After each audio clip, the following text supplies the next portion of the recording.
네, 여러분 반갑습니다. 고체 물리학 두 번째 강의를 시작하도록 하겠습니다.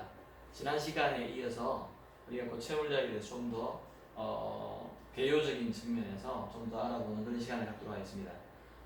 지난 시간에 우리가 마지막에 왜 고체 물리를 공부하는가에 대해서 이제 이러한 내용들을 가지고 한번 간단하게 이야기했었는데, 고체의 편재성이라는 것은 뭐 omnipresence에서 이 고체가 존재하지 않은 그런 공간은 없다고 할 정도로 아주 두루두루 존재하고 있다는 것과, 그리고 고체의 어떤 어플리케이션적으로 응용성이라든지 유용성, 실제적으로 사용되어질 수 있는 그러한 활용성에 대해서 풍부함, 다양함, 이런 것들에 대해서 우리가 고체 물리를 충분히 공부해야 된다. 그 다음에 심오함에 대해서 이야기했고요.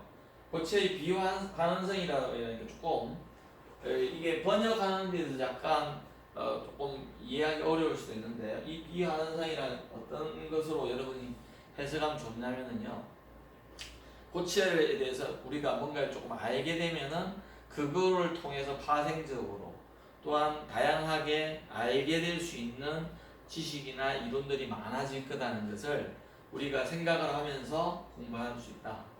즉, 물에 대해서 우리가 한번 이야기해 본다. 아니면은 물에 대해서 한번 해보죠. 뭐 고체는 아니지만은, 그러면 물이 모르는 H2O로 되어 있다. 그러면 H2O는 무슨 결합을 하고 있고, 이런 것들을 우리가 여러 가지로 파생적으로 생각해 볼 수 있는 그러한 부분을 말한다. 그 다음에 양자물리와 통계물리에 대해서도 우리가 이야기했는데, 그런 것들을 아주 이론적이고 그런 거지만 우리가 우리의 삶의 주위에서 체험해 볼 수 있는 그러한 실험실 안에서 실험해 볼 수 있는 그러한 영역의 것들로 가져오는 그런 역할을 해주는 것이 고체물리라는 겁니다. 그래서 우리가 여러분들이 이제 3학년 때까지 세라믹 실험이라든지 뭐 이런 실험들을 통해서 신물질을 한번 합성을 해봤을 겁니다. 근데 그 합성하는 과정에 있어서 거의 모든 부분에 있어서는 고체 물리라는 게 다 들어가게 되죠. 하나의 물질을 합성할 때 고온 전기로를 이용한다. 그러면 그 안에서 그 물질들이 결합이 일어나게 하기 위해서 우리가 어떠한 조건들을 찾아서 해야 되고, 이런 모든 것들을 할 적에 우리가 고체 물리라는 걸 이용해서 우리는 했다는 겁니다. 그리고 그것이 만들어졌을 적에 그것을 어떻게 잘 만들어졌는가를 확인해 보는가, 그 자체도 또한 고체 물리죠. 그러니까 예를 들어서 X선 회전을 이용해서 결정성을 조사해 봤을 겁니다. 그 다음에 우리는 그 만드는 고체를, 신소재를 가지고 어느 부분에 이용해 볼 거냐. 특히 형광체 같은 경우는 강학적인 성질을 가지고 있잖아요, 그죠? 그래서 공학 부분에 우리는 이용하려 한다. 아니면은 우리가 태양전지를 만들었다고 합시다. PN 정션을 가지고 만들었다고 하면은 태양전지의 어떤 정규적인 성질, 그 다음에 축전하는 성질, 이런 것들에 대해서, 아니면은 광에너지를 전기의 에너지로 바꾸는 그 효율이 어느 정도 되는가, 이런 것들에 대해서 우리는 계속해서 연구해 볼 수 있죠. 그래서 학회에 가서 발표도 하고 하는데, 그 모든 것들이 고체물리다. 고체물리의 넓은 영역 안에 포함된다는 겁니다. 그래서 신소재 공학은요, 한 90% 이상이 고체물리의 베이스에서 좀 더 이 유용성에 대해서, 그러니까 디바이스를 만들든지 모듈을 만들든지 센스를 만들든지 하는 그런 측면에서 더욱더 나아가는 학문 분야가 아닌가, 이렇게 생각하면은 좀 더 여러분들이 편안하게 접근하지 수 있지 않을까 생각을 합니다. 그 다음에 그래서 고체 물리학의 연구 대상은요, 아까 말씀드렸듯이 원자 구조부터 시작을 합니다.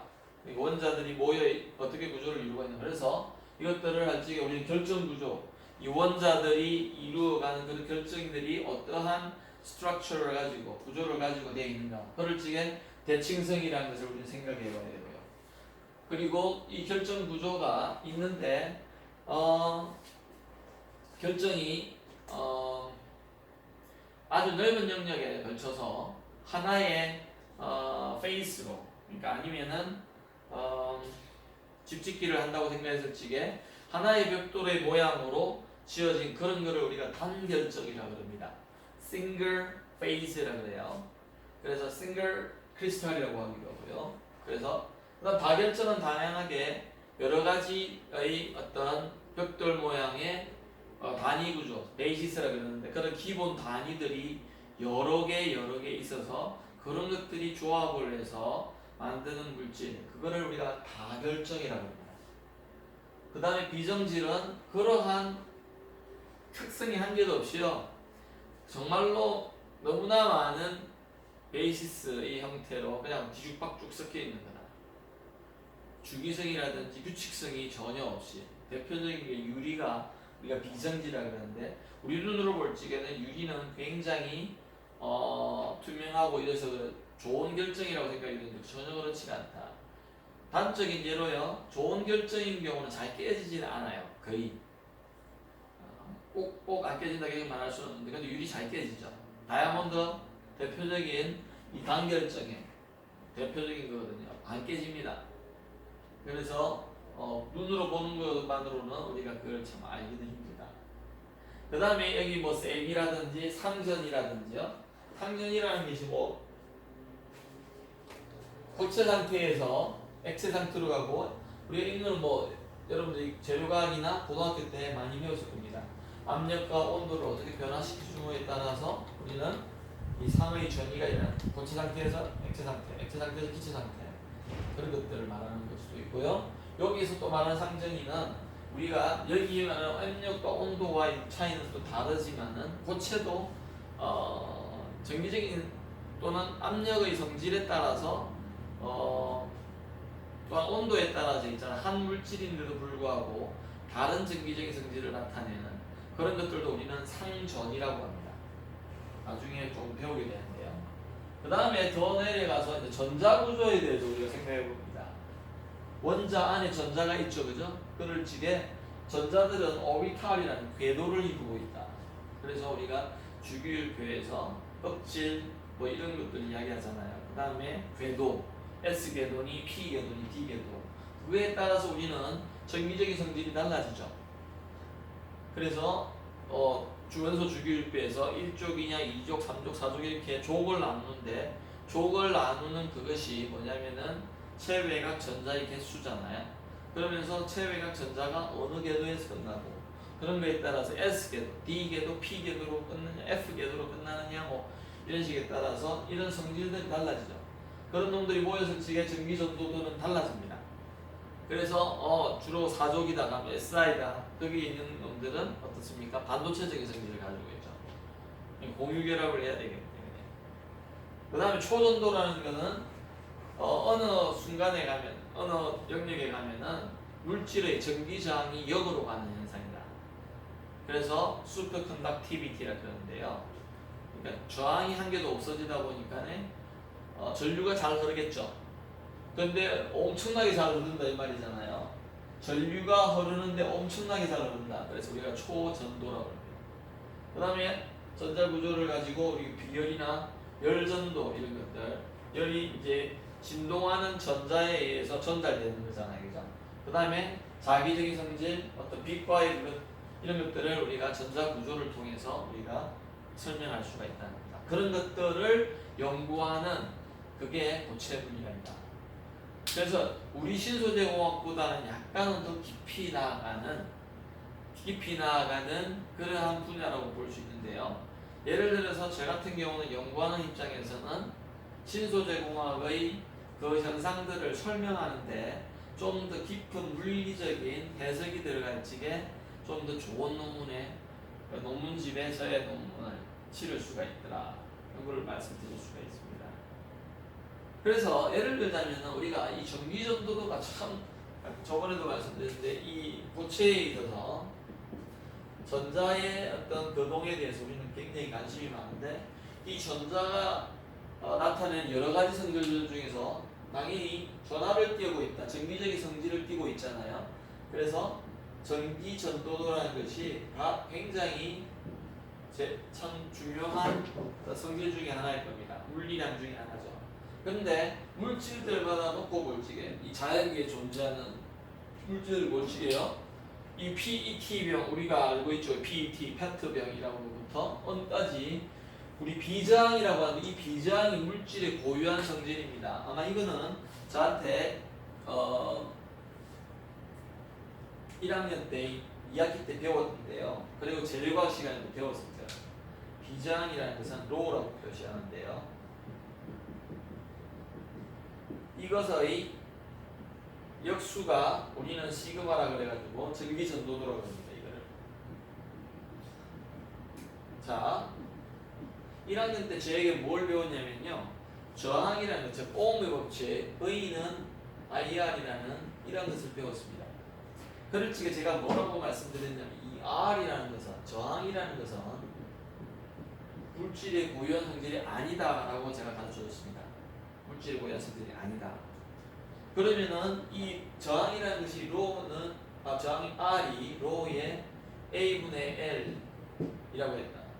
그러면 이 A는 면적이고요. 단면적이고 이거는 길이라 그랬거든요. 그래서 저항은 똑같은 물질을 쓴다 하더라도 면적이 넓어지고 면적이 좁아지고 길이가 길어지면 R은 커져 버립니다. 그러니까 R은 물질의 고유한 성질이 아닌 거죠. 왜? 기하학적인 즉 면적과 길이의 함수이기 때문에 관계가 있잖아요. 그러니까 고유하다고 말할 수 있겠죠.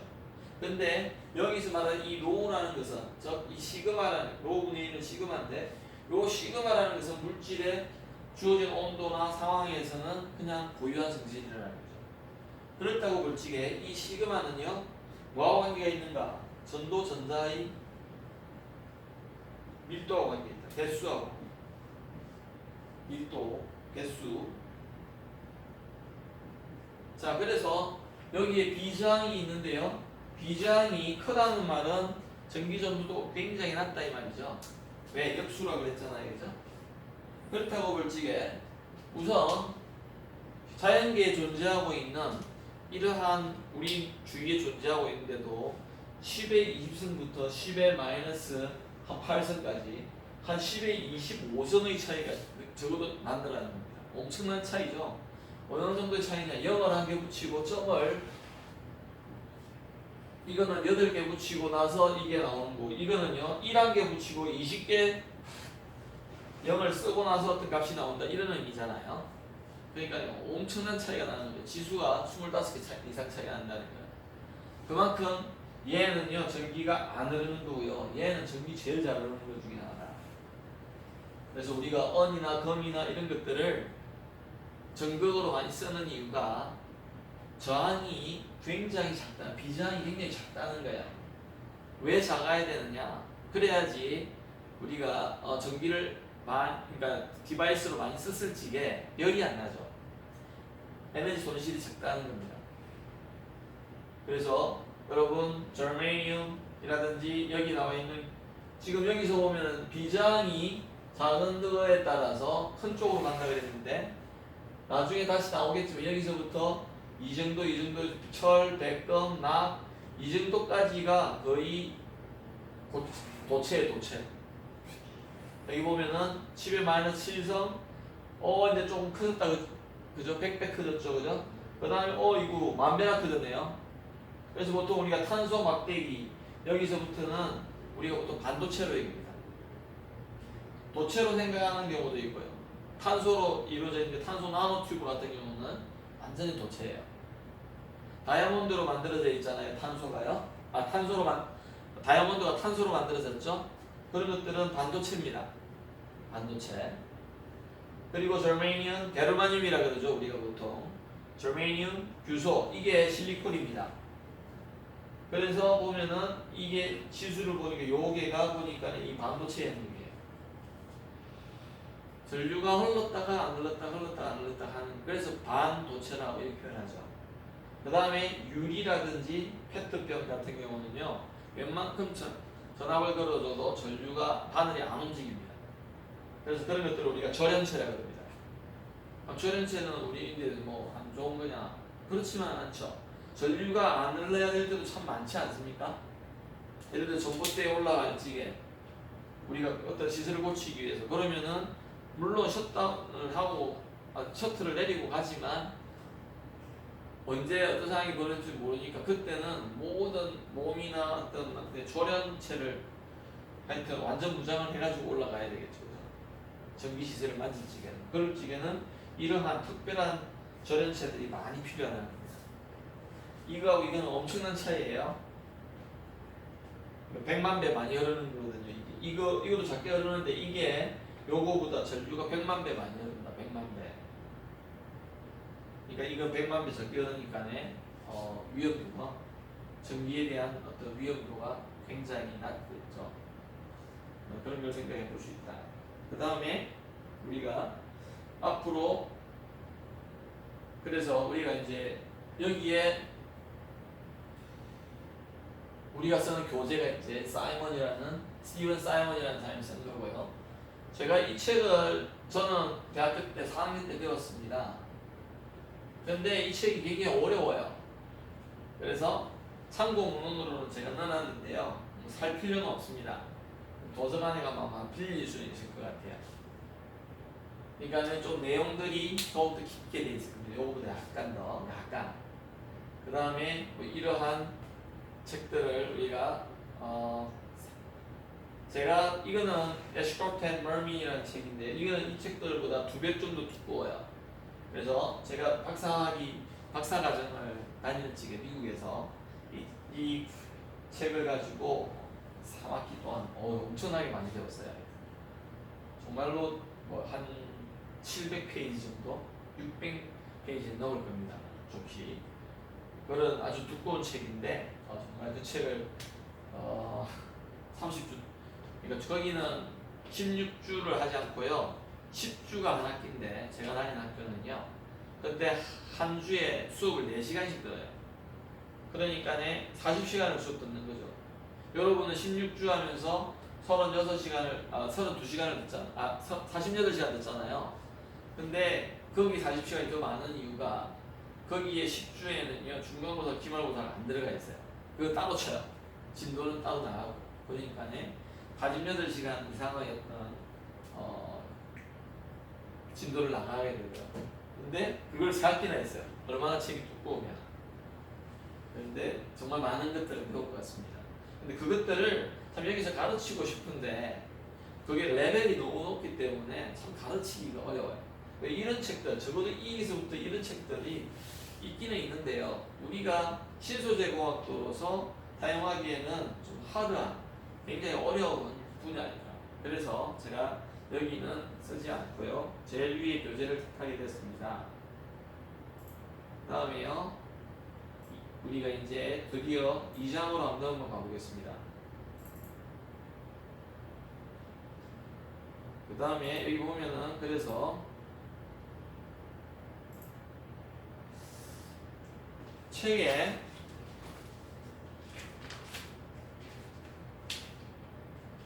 9페이지에 이제 나오는데요.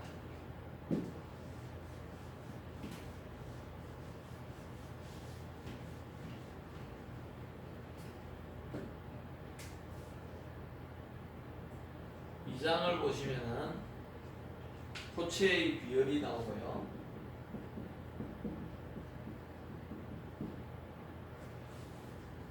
그 다음에 볼츠만이라든지 그 다음에 아인슈타인이 어떻게 이 비열에 대해서 여러 사람들이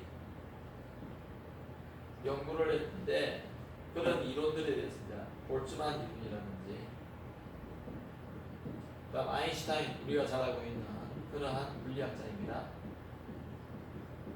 그 다음에 디바이 이론이 있는데요. 이런 사람들이 아까 전에 말씀드렸듯이 어떤 거시적인 그런 영역에서 생각을 해보면서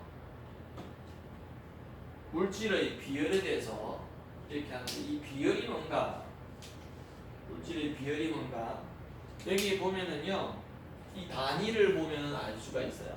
여러분들이 어떤 물리량을 이야기할 적에는 뭔가 내가 정확하게 잘 모르겠다 하더라도 단위를 보면은 우리는 알 수 있다. 어떤 물질 1kg을 1도씨 올리는데 필요한 열량을 말한다. 그게 비열이다. 그래서 이거를 스페시픽 히트라고 해요. 여러 열인데 아주 특정하다. 그러니까 물질의 고유한 성질이죠. 그 물질, 그러니까 예를 들어서 비열이 1이라고 한다. 그럼 뭐냐? 물질 1g을 1도씨 올리는데 필요한 게 1칼로리라는 거죠. 그게 우리가 알고 있는 물이잖아요. 그죠? 그렇듯이 여기에 나와 있는데요. 얼음이 0.5로 되고 물이 1.0 되겠죠. 그죠? 여기 1.0 돼 있잖아요. 그러니까 물이 1kg을 1도씨 올리는데 필요한 게 1kcal 들어가는 겁니다. 그럼 킬로칼로리 나눠주니까 1g을 1도씨 올리는데 1칼로리가 필요한 그 정보다. 그게 뭔데? 물에 대한 힘입니다. 당연히 수증기는 물에 비해서 어떻습니까? 1도씨 올리는데 작은 열이 필요해요. 얼음도 마찬가지네요. 0.5밖에 안 필요합니다. 그래서 비열이 작으면 작을수록 어떻다는 걸까요? 비열이 여기서 지금 이게 물이라는 게 지금 이 주어진 상태에서 제일 크다, 그죠? 물이 비열이 크다는 말은 뭐냐면은 1도씨 올리는데 에너지가 많이 필요하다는 겁니다. 얼마나 많이? 4186 줄이 필요하다. 어떻게 해요? 1kg을 1도씨 올리려면 라면 한 개 끓여먹기 위해서 뭐 한 200g의 물을 여러분들이 냄비에 넣고 가열한다고 하자. 그러면은 이거의 5분의 1 정도의 한 800주를 줘야지 1도씨 올릴 수 있다. 그럼 20도에서 100도씨 올리려 한다. 그럼 80도씨 올려야 되잖아요. 80도씨. 그러면은 거기에다 85폐주는 양만큼 가열해줘야지. 전기적인 에너지를 줘야지 이 물이 끓는다는 거예요. 그래서 비열이라는 것은 우리가 다시 설명하자면 물질, 어떤 물질인지 모르겠는데 이런 각각의 물질들을 1도씨 올리는데 1g을 1도씨 올리는데 필요한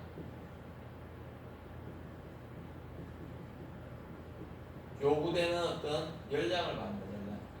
열량이라는 게 에너지를 말하는 거죠. 에너지. 그래서 단위가 두 개로 되어 있습니다. 여기는 줄 킬로그램 도시라고 되어 있고요. 여기는 킬로칼로리 킬로그램 도시인데 분모는 똑같잖아요. 근데 이거는 줄이고 이거는 킬로칼로리, 이거는 열량의 단위고요. 이거는 줄의 단위죠. 그래서 4.1칼로리가 4.2줄입니다. 1칼로리가. 그래서 4.186이죠. 정확하게 보면은 4.186이다. 그죠? 1칼로리가. 그래서 여기 보니까 이거에 의하면은 이 정보에 의하면요. 이 0.03, 305 납이라든지요. 그죠? 납이라든지 금이 가열하기가 되게 좋네요. 온도를 올리기가 쉽다는 겁니다. 온도 올리기가 쉽다. 그래서 얼마나 온도가 올리기를 쉬운가를 나타내주는 정도가 우리가 고체의 비열이다. 자, 그러면은 이제 구체적으로 비열에 대한 지식에 대해서 우리가 한번 생각해보자. 그래서 이 책의 좋은 점들이 항상 제가 볼 때 이러한 구체적인 실용적인 예들을 먼저 많이 제시해 주는 것 같아요.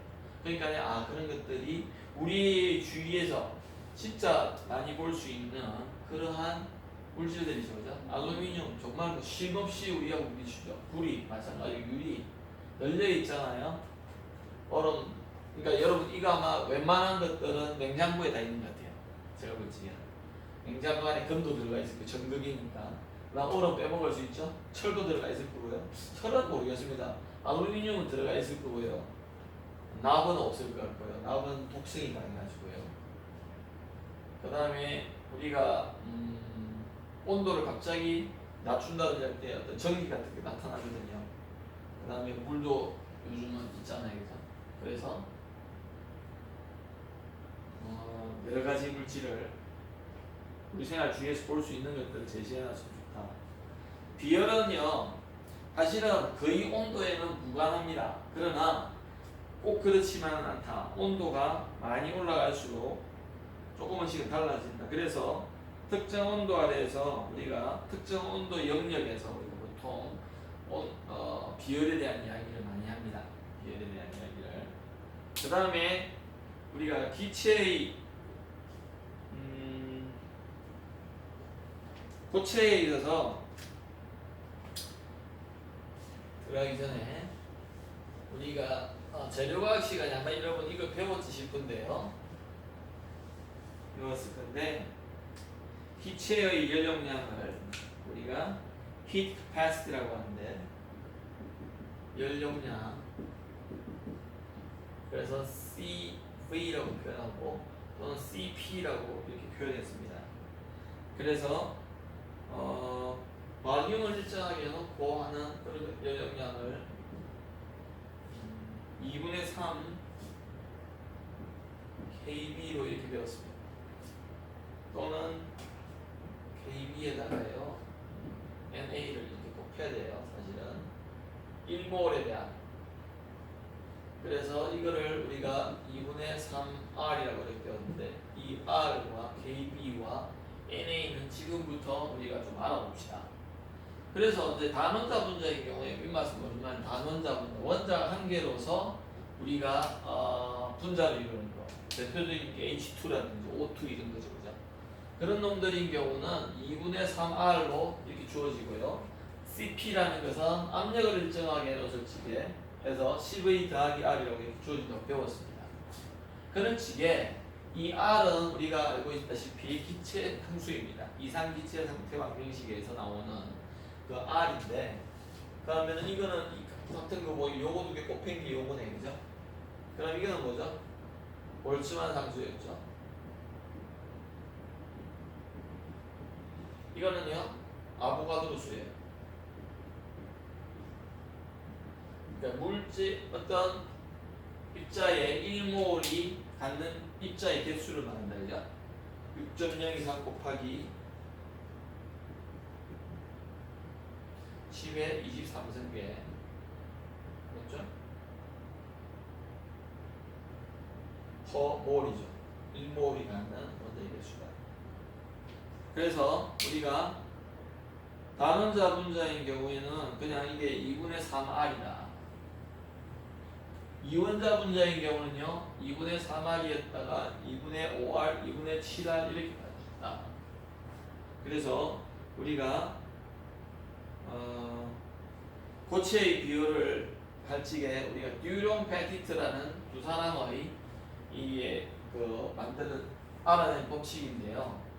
한번 실제적으로 모티리얼 C는 3화로 되어 있습니다. C는 이거는 기체 상태인데 그래서 보통 C가 보니까 뭐 CV 더하기 CP를 해보니까 우리가 2분의 3R 더하기 2분의 3R이 돼서 한 2분 3R이 될 수 있을 것 같은데 실제적으로 우리가 물질들에 대해서 알루미늄이나 안티모니라든지 카파, 고르드, 실버 이런 것들에 대해서 사실은 이것들은 전부 단원자 분자로 되어 있다, 그죠? 단원자 분자로 되어 있죠.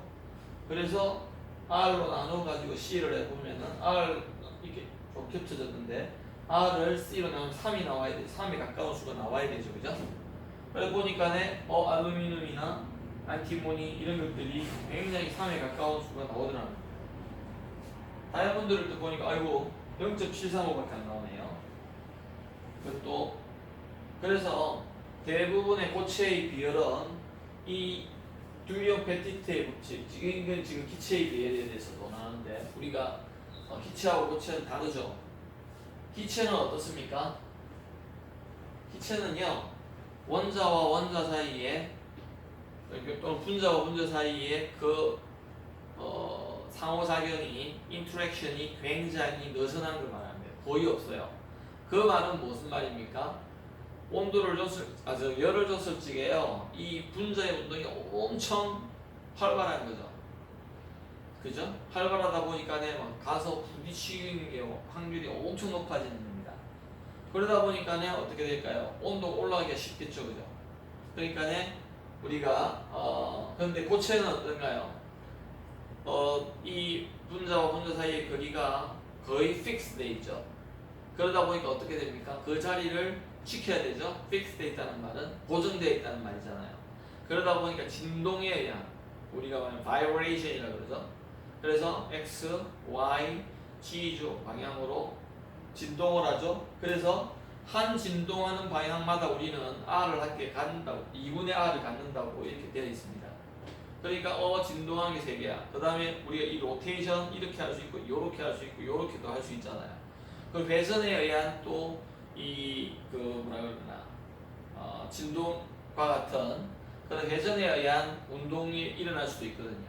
그러다 보니까 우리가 그것을 가지고 이제 3R이라고 하는데, 그래서 듀용 페티트의 법칙에 대해서 여러분들이 한번 보시기를 바랍니다. 그래서 이 다이아몬드 같은 경우도 온도가 올라가면요 3에 접근한다고 되어 있는데, 특정 온도 아래에서 그러니까 아주 온도가 낮다든지 이럴 때는 갑자기 쑥 떨어지는 그러한 현상을 나타내는데, 그게 지금 그림 2-2에 보면은 나와 있습니다. 그림 2-2가 어디냐면요,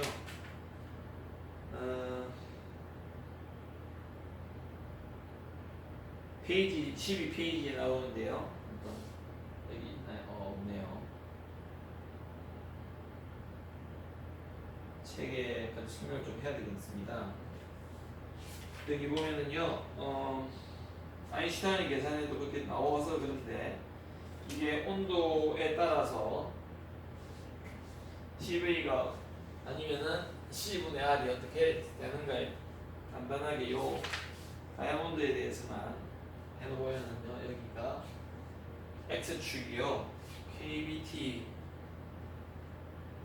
나누기 H가 오메가라고 해가지고, 요거는 고정되어 있다고 할 때 T의 함수다 이런 뜻입니다. 그럴 적에 C가 Y축인데요, 이 열용량이란 C인데 이게 이렇게 올라간다는 겁니다. 근데 어떤 영역 하에서는요, 여기 보면은 0. 아까 전에 735입니까? 요런 때가 있는데, 요 고온에 가고 룸템프로 상온에 가면은 가보니까 여기도 여전히 3R에 3에 가까워지더라는 겁니다. 3에. 그래서 가까워진다. 이 영역쯤 되네요. 여기가 3 정도 된다고 해놨습니다. 여기가 우리가 3원 정도 되는 것 같아요. 그래서 여러분들이 그거에 대해서 우리는 좀 생각해 볼 필요가 있고요. 그 다음에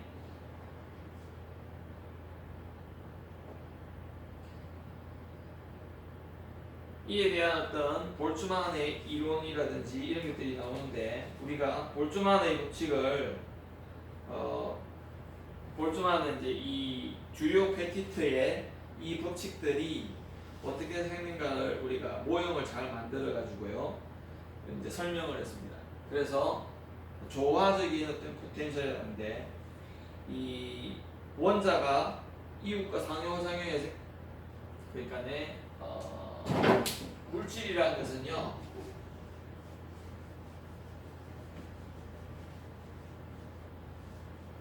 아까 전에 제가 진동한다 그랬는데, 이 물질이라는 것은 원자가 더하기 원자를 해서 우리가 분자를 만들잖아요. 분자들이 결정 구조를 의해서 구조를 이루면서, 또는 원자 집단들이 구조를 이루면서 우리가 물질이라는 것을 만듭니다. 또는 결정이라는, 또는 고체를 만드는 거죠.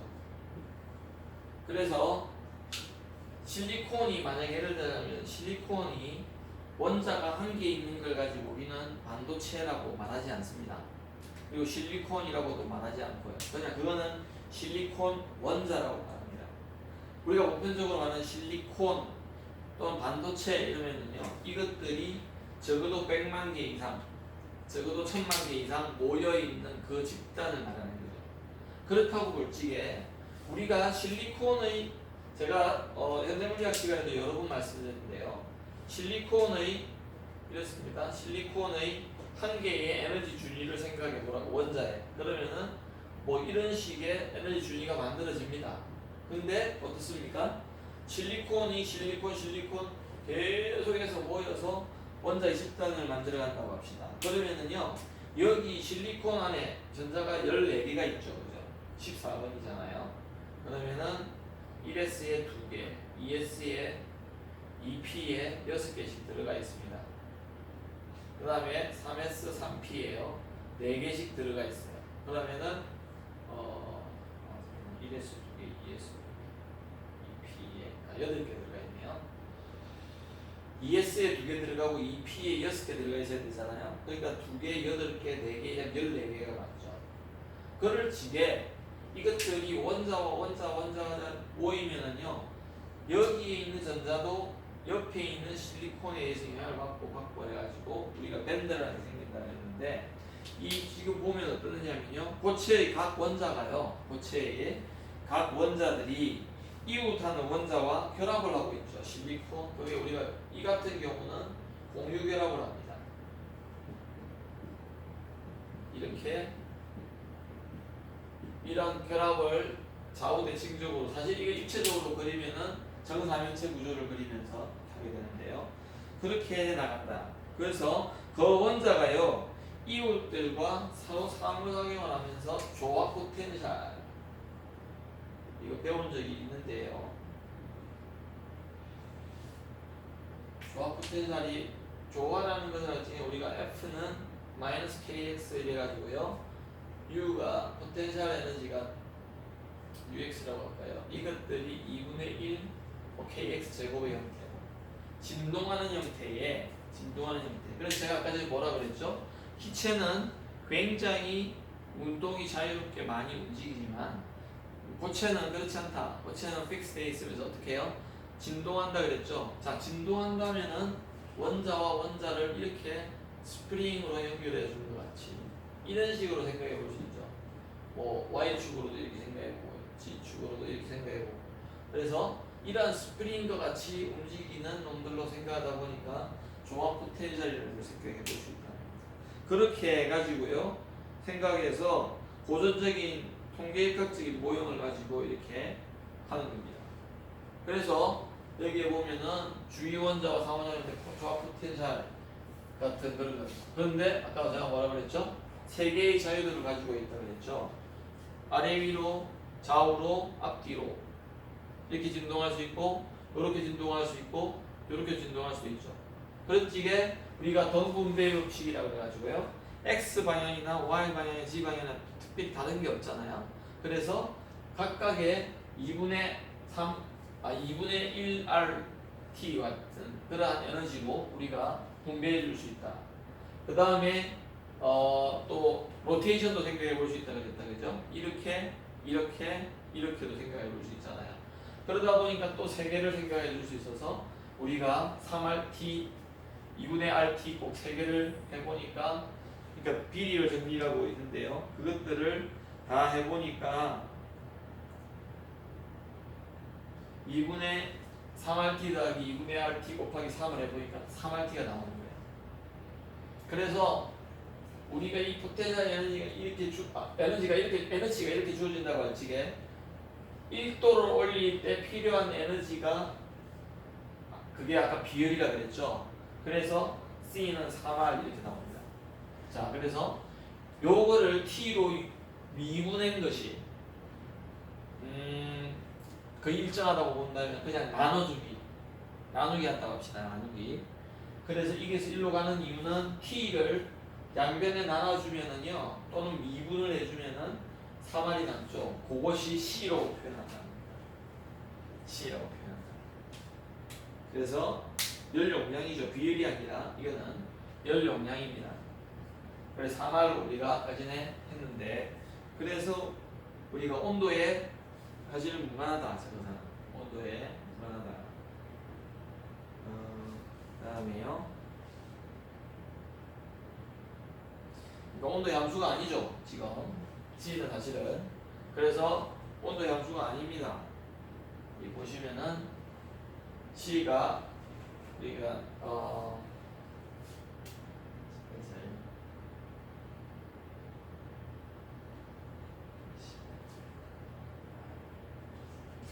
그 다음에 나오는 게요, 우리가 그래서 우리가 이제 진짜의 본성을 알려면은요, 극한 상황으로 가봐야 된다. 그러니까 예를 들어서 물질을 장력을 이제 인장력이라고 그러는데 그런 것들을 알아보려면 어떻게 되느냐? 얼마만큼 견딜 수 있는가? 한번 해보자 해가지고 쭉 당겨보다 보면 더 이상 늘어나지 않거나 되돌아가지 않는 그런 경우가 있죠. 그런 극한 상황. 또는 정기적인 걸 생각해보면 어떻습니까? 전압을 계속 걸어줘요. 절연체인데도 그러니까 전기가 잘 안 통하는 건데도 어느 정도의 극한으로 가면 얘가 뭐라 그래야 되나? 성질이 없어지는가를 알기 위해서는요, 계속해서 전압을 높여보는 겁니다. 그러면은 그 절연이 파괴되는 전기가 그냥 통해버리는 그러한 상황이 오게 됩니다. 계속 절연을 못 견디고요. 그러다 보니까 우리가 극한 상황으로 뭔가를 한번 가져가 보는 것은 굉장히 중요하다. 그러니까 이렇게 이런 표현을 써서 좀 안타까운데, 사람도 인내력이 있다 하더라도 우리 지금 코로나를 겪고 있잖아요, 그죠? 그러면서 우리의 인간 본성이 자꾸 나타나는 것 같아요. 그 인내력이 약한 사람부터 해가지고 우리가 그 본성들이 나타나는 게 아닌가. 사람도 뭐 물질로 이루어져 있다 보니까네 그런 것들에 대해서 영향을 안 받을 수가 있겠다, 그죠? 자, 그렇다고 볼 적에, 자, 그러면 극저온에서 한편으로는 온도가 높은 영역으로 생각할 수도 있지만 온도가 굉장히 낮은 영역에서의 비율은 어떨까? 그러니까 쉽게 말하면은 영하 몇 도로 가가지고 1도를 올리는데 필요한 전량과, 아니면 고온이라고 생각하지 몇 천도 K에 가서 1도를 올릴 때 필요한 전량, 그게 되게 다르겠죠, 그죠? 근데 그거는 왜 그러냐면 아까 전에 말씀드렸지만은 고체에 있어서 이 열과에도 솔직히 온도가 올라가는 이유는요, 열을 줬는데 분자들이 진동을 하게 되죠. 에너지를 받다 보니까 익사이팅이 되는 거죠. 운동 에너지를 갖게 되는 거죠. 운동 에너지를 갖다 보니까 계속해서 부딪힌다는 겁니다. 부딪히다 보니까 그 저항에 의해서 열이 발생하는 거죠. 그러니까 온도가 올라가게 되잖아요, 그죠? 그래서 그런 것들을 또 우리가 이 아인슈타인이라는 사람은 아마 정말 천재 같아요. 빠지는 데가 없어요. 우리가 정말로 어려워하는 통계역학이라는 분야, 확률과 통계학의 그 통계역학, 이 부분을 이 아인슈타인이라는 사람이 만들었습니다. 그래서 여기 보면은요, 파티션 펑션이라고 그래가지고요, 여기 보면은 우리가 확률이라는 게 나와요. 이제 파티션 펑션이라는 게 나와요. 저거는 연력학에서 배워야 되는데요. 그 다음에요, 과학이라는 데 대해서도 아인슈타인이 빠지지가 않죠. 그 다음에 여러분 제일 양자역학이라는, 이 양자역학과 통계역학이라는 것은 불가분의 관계예요. 근데 이것을 만든, 이 학문 영역을 만든 사람 중에 한 명이잖아요, 아인슈타인.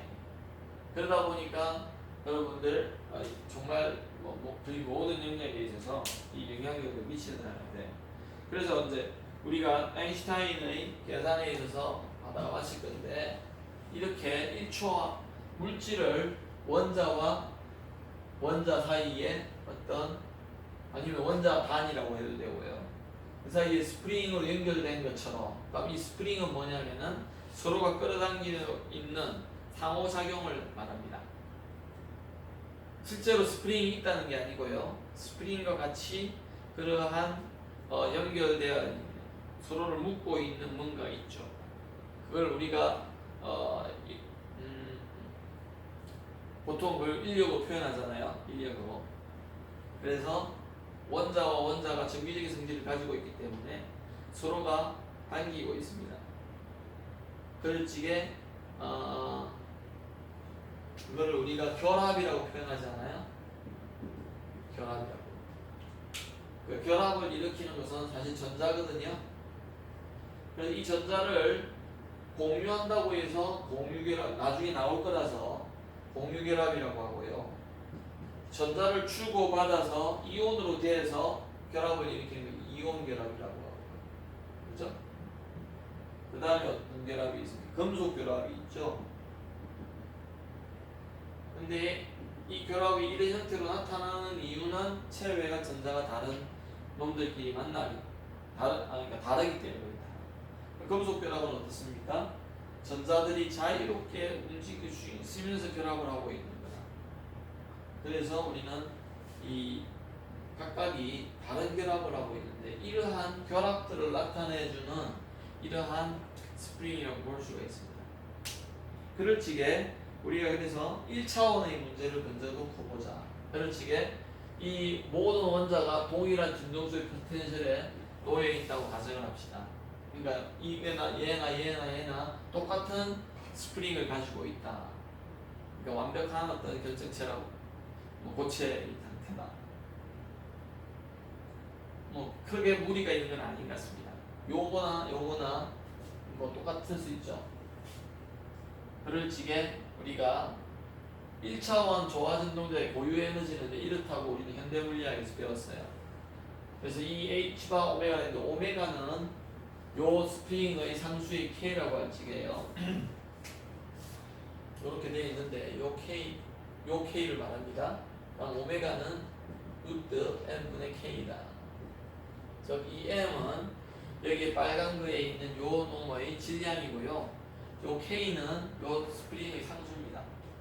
그럴 적에 그때 하나가 가지고 있는 이 에너지가 고유 에너지가요. 이거를 진동자라고 하는데 그 진동자의 고유 에너지가 이렇게 주어진다.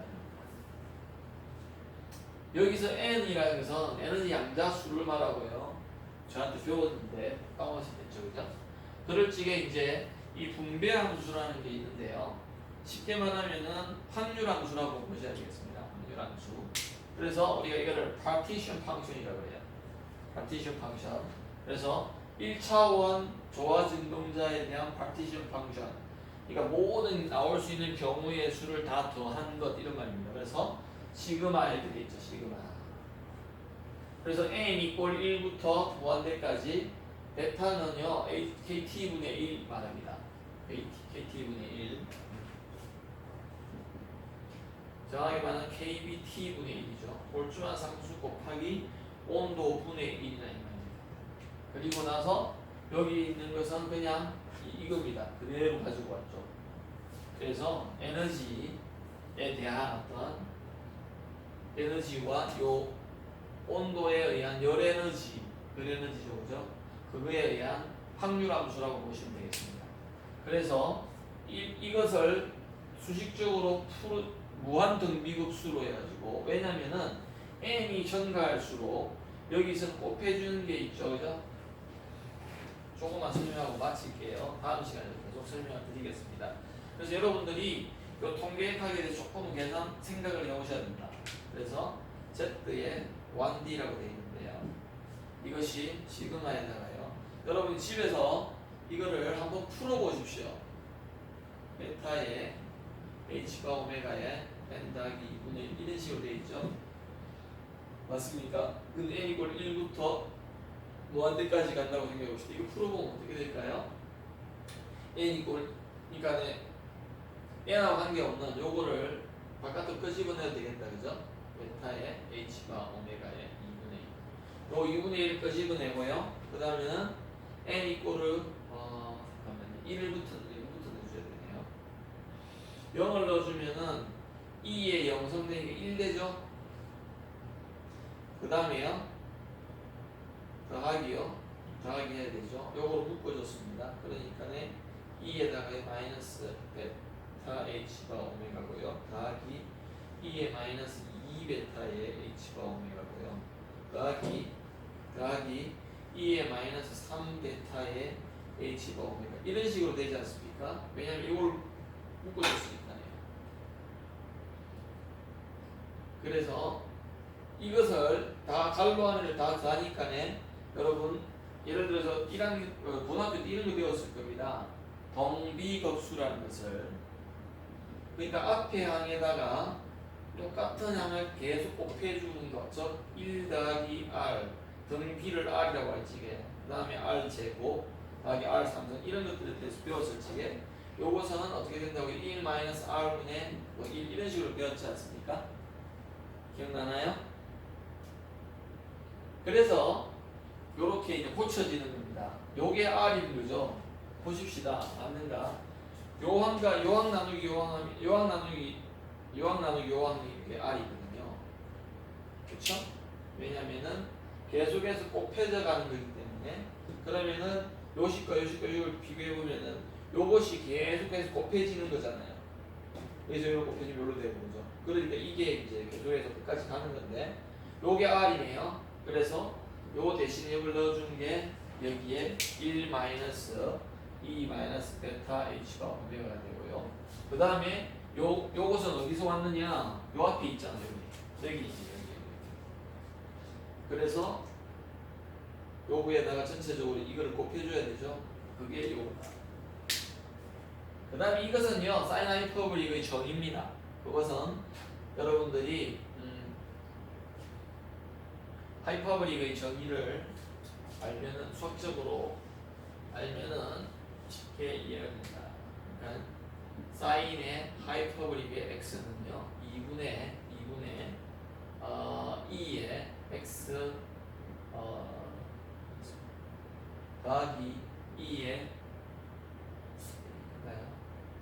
마이너스 x 이런 식으로 될 거예요.